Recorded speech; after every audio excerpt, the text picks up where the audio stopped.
The MTG Rebellion is coming in hot with another episode of the Rebelcast. Today is the dawning of a new era.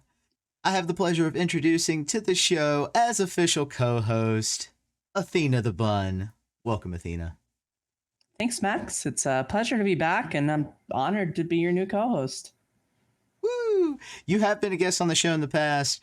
Definitely a participant, a heavy competitor in the Streamer Showdowns, if I do say so myself. We made you Praetor in the Rebellion Discord. You definitely earned that title. Keeping people in line. I appreciate it. So when do we actually reveal you to be the brains of the operation? Are you coming for my job? Oh no. That's way too much responsibility. I've got like school, work, my relationship, magic stuff, and a social life. Like I don't want to add like all the Rebellion extra stuff to it. Fair enough. We're just glad to have you here. I know this is going to be a better show now that you're here. And I'm really looking forward to addressing the specifics of competitive Magic with you. But without further ado, let's go ahead and get right into today's topics.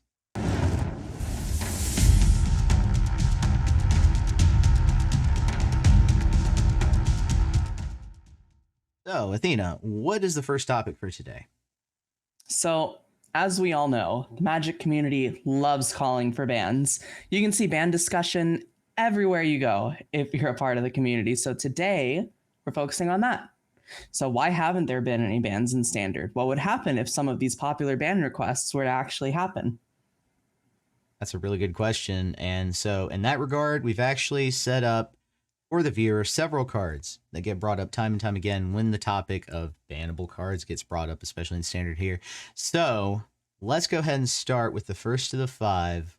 Athena, we're gonna talk about each of these cards in light of two major questions. So first of all, what keeps the card from currently seeing a ban? Why isn't it banned? All five of these I think get heavy complaints. So why aren't they banned? And then second of all, if they were to actually be banned, what sort of effect would that have on other decks? So I believe the first one is Atraxa. Go ahead and talk to us about it. So I'll start by saying I will, no matter what, advocate for this card's ban in Standard. That being said, the reason it hasn't seen a ban yet is because the meta has kind of found answers to it to the best of its ability.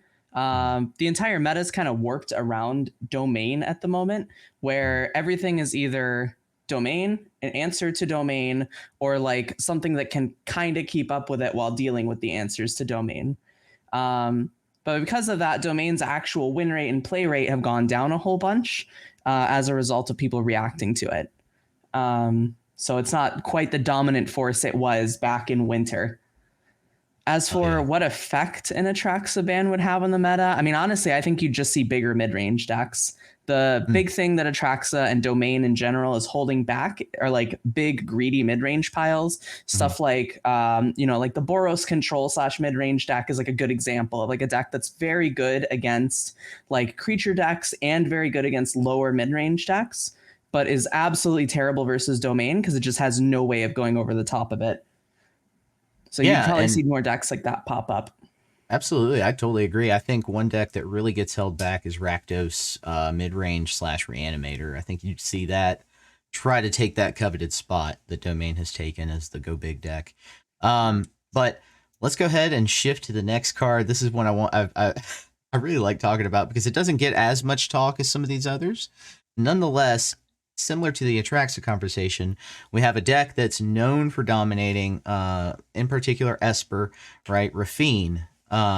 So Rafine is a card that can be very oppressive on curve. Can really tear up your opponent in terms of gaining you card advantage, getting you lots of damage per turn, gaining you life if you're pairing it with Denic, with something with lifelink, like the Bat. So Rafine, one of those cards you would think very problematic, is the centerpiece to a deck that sees about 15 to 20% meta share, depending on the event and where it's located.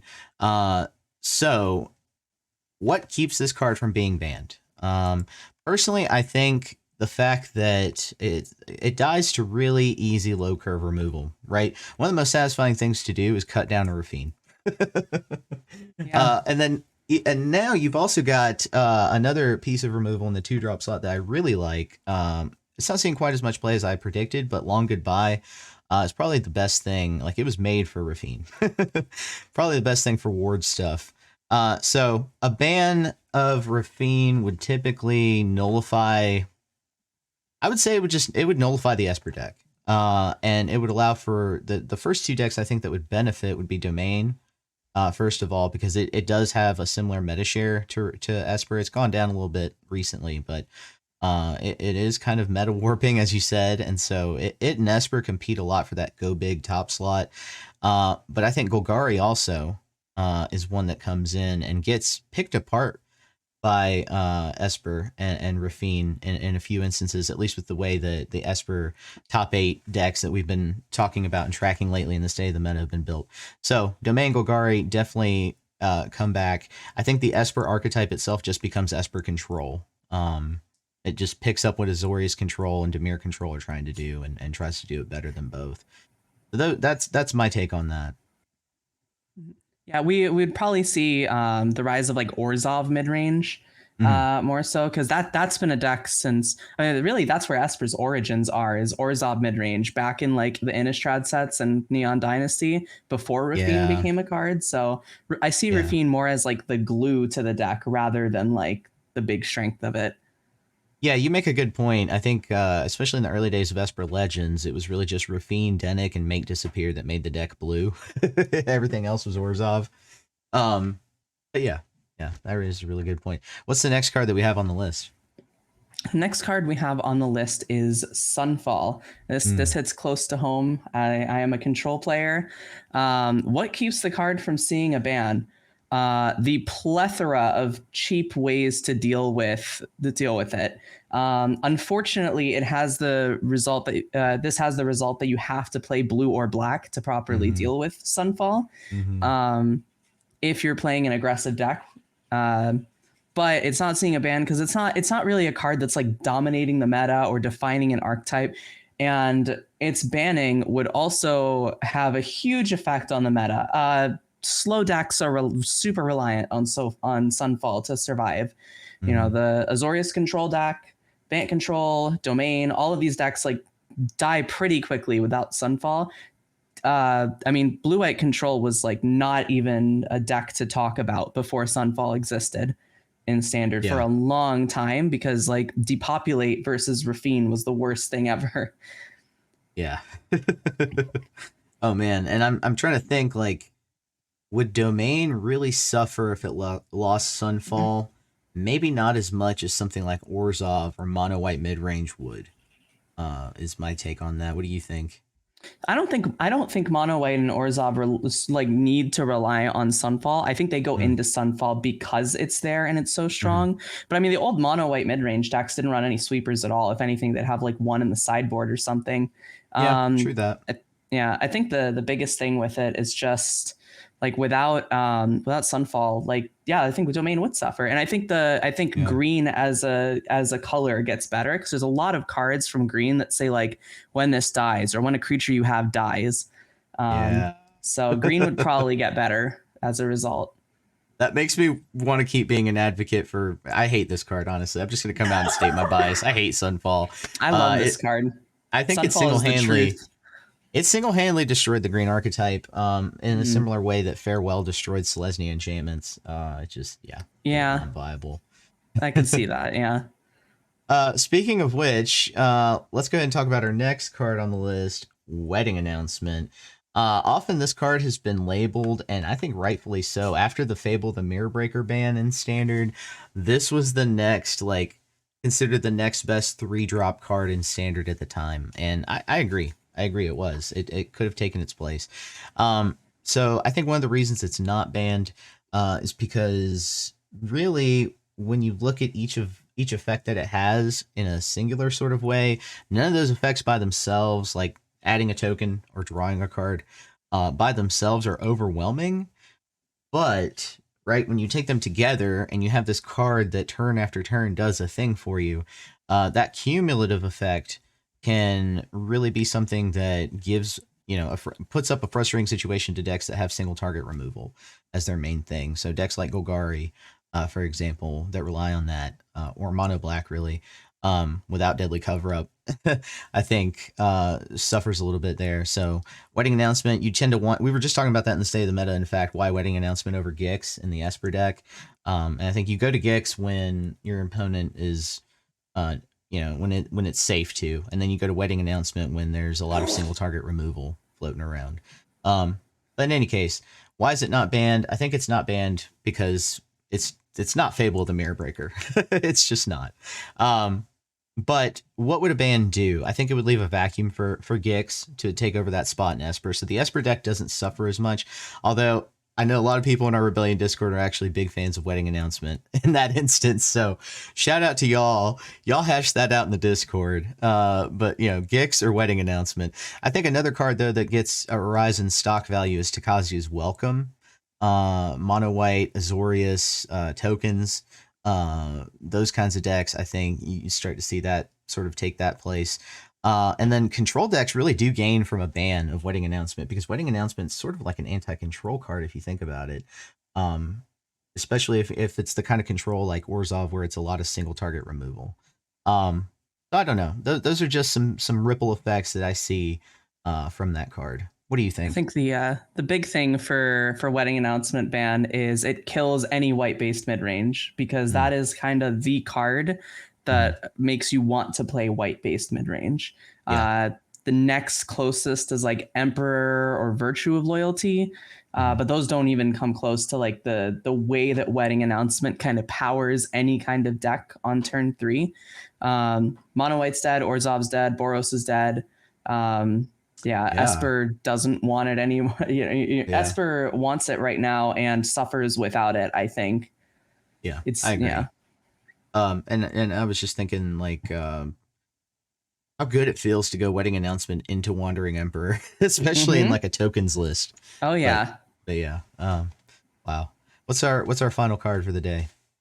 So speaking of that curve that you just gave, Wandering Emperor is the last card on the list.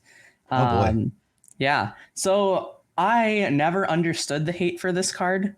Me neither. Personally, like I feel like people have found so many ways to get around this, whether it's like vigilance creatures or just like learning which creatures you can and can't attack with. I think the biggest problem people have with this card is actually more in Pioneer than it is in Standard with the blue-white control deck. Like, because the blue-white control is better in Pioneer, and then like blue-white control in general also has that point of like at 4 you can either attack into the Emperor or let them play Deluge, right? It's like the contention point of you don't know which one they have.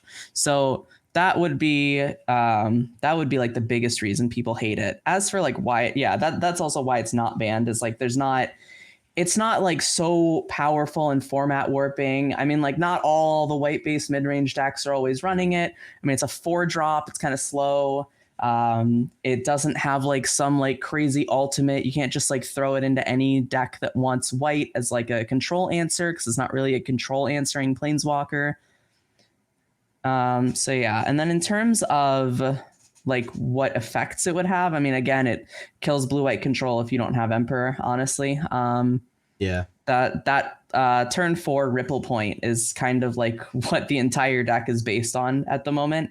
So you would be hard pressed to find something to replace Emperor in control decks. And then again, with like white based mid range, like Mono White or Boros, like all kind of die without it.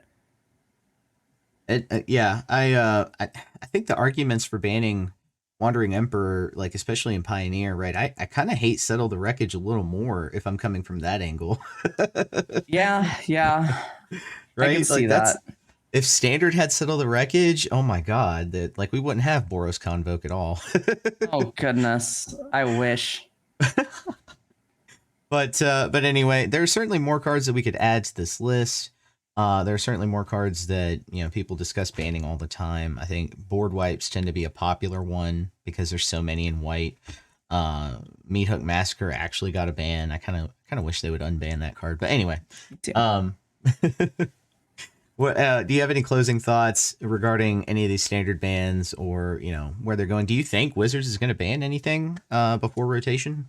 Probably not at this rate. I think if it was like an extra, I think if people hadn't found the answers to Domain in time, like given another Mm. month or two, they may have, because Domain, I don't know if you remember, Domain was like 25% of the meta at one point. It was Oh God, atrocious during like yeah, the start of winter. No yeah, one likes playing against Domain either, is the other thing, because it's a very like feast or famine deck depending on what lands mm, you draw. So they seem to be more willing to do things based on format health for bans rather yeah. than just win rate and stuff lately. And I think if Domain survived being that high up on the win rate for another like couple months, then it probably would have seen an Atraxa ban. Yeah, yeah, I agree. If they didn't ban Atraxa, I'm not sure that they're banning anything at this Mm-hmm. point in the Yeah. format. Yeah, definitely. But let's go ahead and turn now to something I hope to be a main segment, at least for most of the episodes that we do, because this is something I think that we can come back to week after week and have a different answer. Yeah. But I'll keep calling this little segment Rebel Informer. What are we playing in the Rebellion? What are we seeing talked about in the Rebellion Discord? Let's inform the audience. And also, what hot new tech have we found in recent weeks amidst the battles that we constantly have amongst ourselves? This week, let's keep it simple, though, and just ask, what are we both playing right now? Athena, what are you playing right now? So right now I'm playing Azorius Control. I love the deck. I think it's extremely strong. I feel like the matchup spread is in a way that like pretty much every matchup feels winnable, and even like individual games can feel winnable. Like I think a lot of the time, like, so I was in the Birds of Paradise Open this last Sunday, and Congratulations, by the way, on that 11th place. That was awesome. thank you. Yeah, I got 11th with a 5-2 record, and it was the highest record of an Azorius Control player.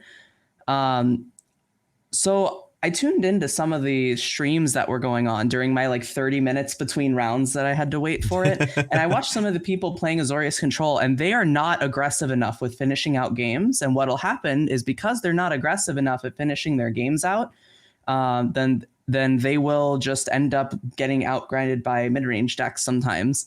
Mm, Um, or the other thing I kept seeing was people using single target removal rather than mm, just using their draw spells to dig for their board wipes, because you're not beating mid-range decks trading one for one. You need to like hard dig for board wipes in those matchups. Like I actually had a stupid moment where I was put on the stream against the second place person playing Esper, where I uh, got demolished 2-0 because I knew I wasn't going to win just single targeting stuff down. So I was taking like going down to 3 HP and just digging with Deluge to find Sunfall, and didn't find it. yeah, yeah. I mean, I probably would have done the same thing in that situation, given, Yeah. and sometimes you just don't find it. But I think you're Mm-hmm. still right that that's an issue that control players recently have been running into. And I'm not a perfect control mage myself. It's one of the areas I'm kind of lacking. Actually, it's outside my comfort zone to play control. But that's definitely one of those things I've identified personally that I need to work on, is knowing when to hit them with March of Otherworldly Light, or hit them or try to dig for the Sunfall or the Depopulate or the Temporary Lockdown. Um, Mm-hmm. those are things that those decision points. Control probably has the most decision points, and that's, I think, where players get hung up, is the decision trees get very convoluted if you make a bad choice early on. Um, but yeah, okay, okay. Thorius So Control. You're. what are you? Oh, sorry. Go ahead. I was gonna say we need to have a control mage in the house. We need a resident control Fair mage. enough. Well, I'm only a control mage until Atraxa leaves standard, and then I'm just playing only mono white mid range for the rest of time. So That's fair. Everybody yeah. loves mid range. Mm-hmm. So what are you playing, Max? That's what I want to know. Well, as for myself, I've recently gone back and forth on this. In Paper Magic, I'm continuing to play a little bit of Convoke. I still think the deck is working wonders in Paper. But when it comes to like Arena, which I play daily, much more than I play Paper, Yeah. I'm picking up Golgari mid range. Honestly, I feel like the shift to hyper aggro, and then the subsequent response, basically from control, responding to aggro and all that hate, has allowed kind of an open spot for mid range to come back. Cards like Preacher of the Schism, true powerhouse. Dodges a ton of removal, with the 4 toughness cut downs, a lot of red stuff. Card advantage alone from Gix, Glissa, Preacher, Aclazots, really I think make it a worthwhile contender against other mid range and some control decks. Unfortunately, my weakness is Domain. I think Domain can just go bigger and does it more consistently, ramping up. But recently, Domain hasn't been around quite as much. It's dropped a little bit, and so I think that creates a little bit of a gap. But I'm gonna guess that the gap is gonna close. It's just a matter of time, right? Like we're gonna go back to seeing different decks other than hyper aggro dominate. So, but during this window of time, I'm using Golgari. Yeah. I mean, who doesn't love good old rock, right? I mean, and everyone's got so many different ways of building it. Like some people are on bat, some people are off bat, some people are on Shieldred, off Shieldred. They want Archfiend. You know, some people are doing main deck Aclazots, sideboard Aclazots. Yeah. Thrun sideboard. Run. People are on That's so many different ones. That's when you pointed out to me was just a good tech against control, against quite a few different things. Thrun. Yeah. Yeah. I think the Deep Cavern Bat debate continues. You and I were even discussing it this past bat weekend. in mid range, man. Yeah. I cannot stand bat in mid range decks. I think it's so atrocious. I understand why, and I after playing Golgari for a few days, yeah, you kind of have to hit them with 2 to make it worth it. And I think a lot of people are sliding that out for the rookie that gets bigger and creates clue tokens. The rookie's a good one. Underdog's a good one. Teaching of the Kirans is a good one. I've seen a couple times. That's one I haven't experimented with, but I'm that's on my list as well. But yeah. So I think we both have interesting choices for today. Let us know, people. Let us know, viewers, in the comments what you're playing this week in Magic. This episode of the Rebelcast is sponsor free. So if you'd like to contribute to what we do and make sure we stay in the game as long as possible, consider making a purchase in our merch store or joining the Rebellion. Your contributions help us raise the quality across all of our content, keep our editors, our design lead motivated to push out content on competitive MTG for you more often. All right. And remember that if you join at $3 a day, you'll gain access to our sideboard guides. It's just a little something to give our viewers a competitive edge in the more popular formats. We hope you enjoy the format shift for the Rebelcast. Be sure to comment below. Your comments and questions could be included in a future episode. We already have some comments I need to go over from last week's hot topic, the episode that I did by myself. But I can't wait to discuss that with you, Athena. I can't wait to do that in a future episode. But until next time, untap, upkeep, resist.